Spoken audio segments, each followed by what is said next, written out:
Solomon Kampala omwana wa Bobi Wine oba muyite Kyagulanyi ayongedde okujja n'ayogera ku by'obufuzi era nga ayogedde ku taata we n'ayogera ate n'ali mu buyinza n'agamba bannange bukyanga nzaalibwa omwami ono abadde mu buyinza okumala emyaka 39 kitegeeza abantu bonna abazaalibwa emyaka egyo emabega okuva we gyatandikira tebalabanga ku muntu mulala atuula mu ntebe bukyanga ebbanga eryo lyetolola lyonna era nga n'enkyukakyuka tewali ayogedde ku corruption oba okubeera nga okulya ssente z'abawi b'omusolo bigi nnyo byengenda okubeera nga te breaking down emasaawo sigenda kuba nga te byonna mbimenyamenya kati ate nga nammwe mugenda kuba mwewulira ku Solomon Kampala nenga mukwana welcome to my channel. This is Patricias latest and it is Trisha here. Make sure that you subscribe, like and share. Tap the notification bell so that you can be notified whenever I upload new videos on my channel.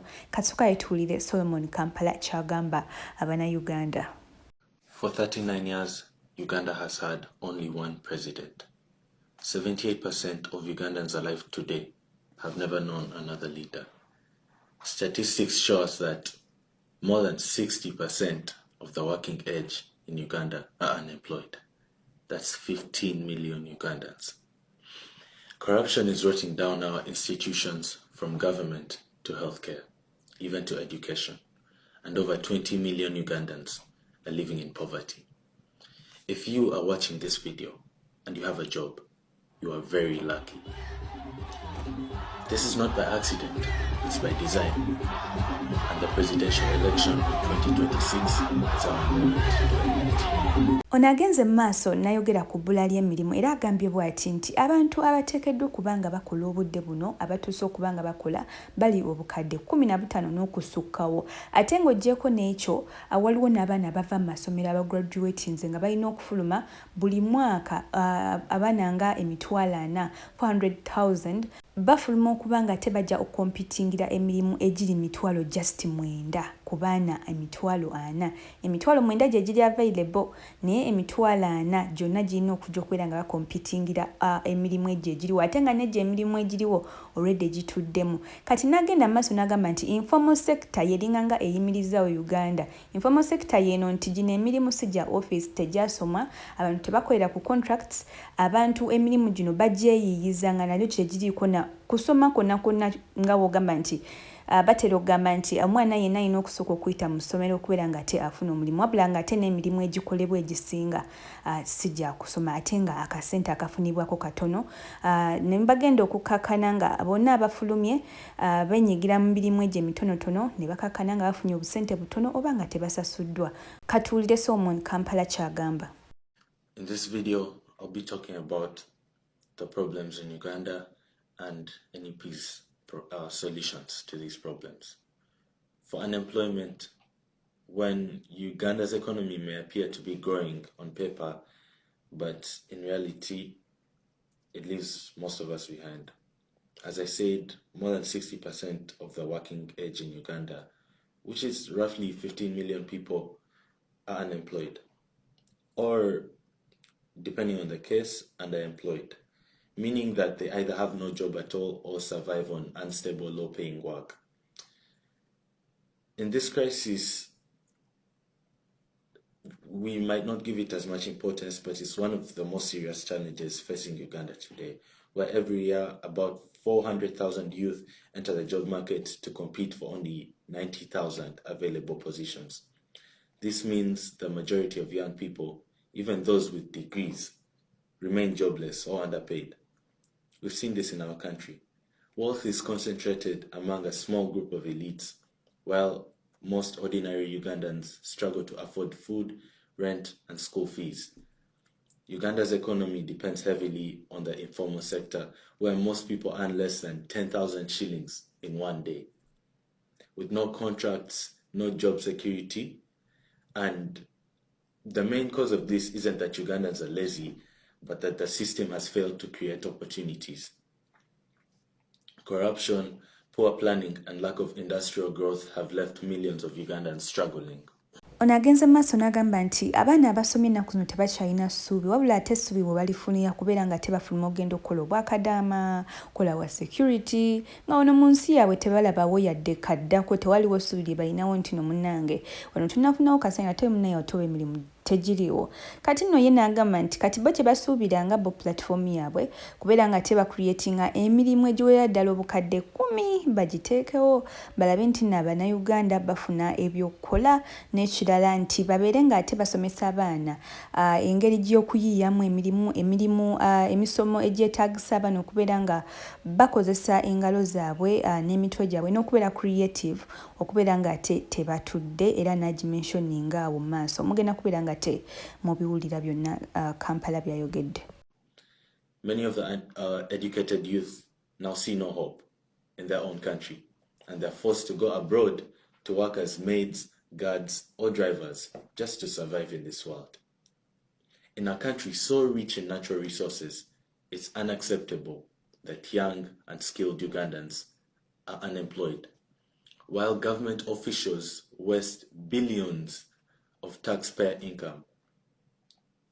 Unemployment in Uganda is not only an economic issue, it's a national emergency that continues to rob an entire generation of its future. The solutions to this that the National Unity Platform came up with was that it wants to reduce unemployment by creating 10 million new jobs by 2032.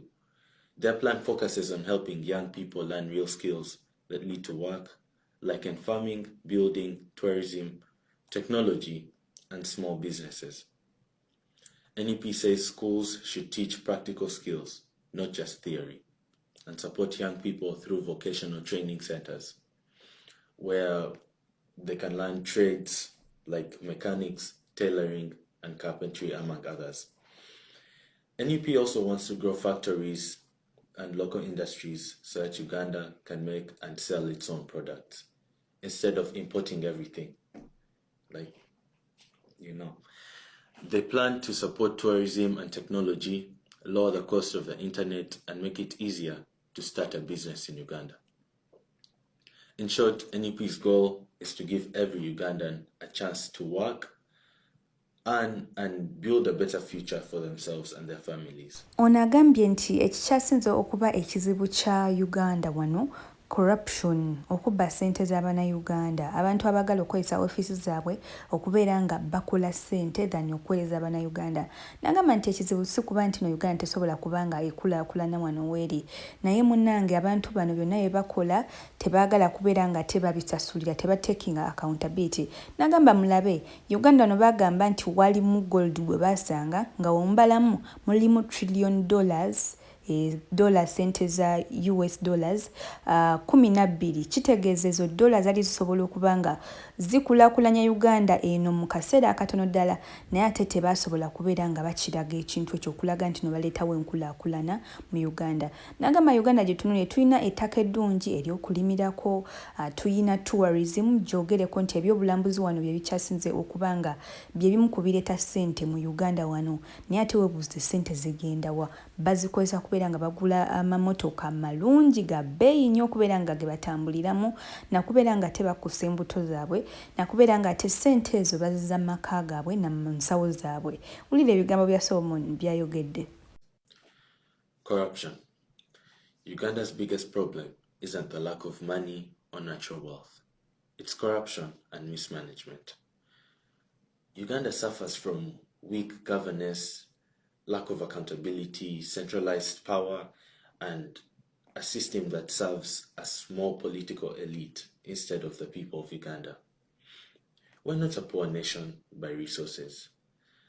We are a rich country run very poorly.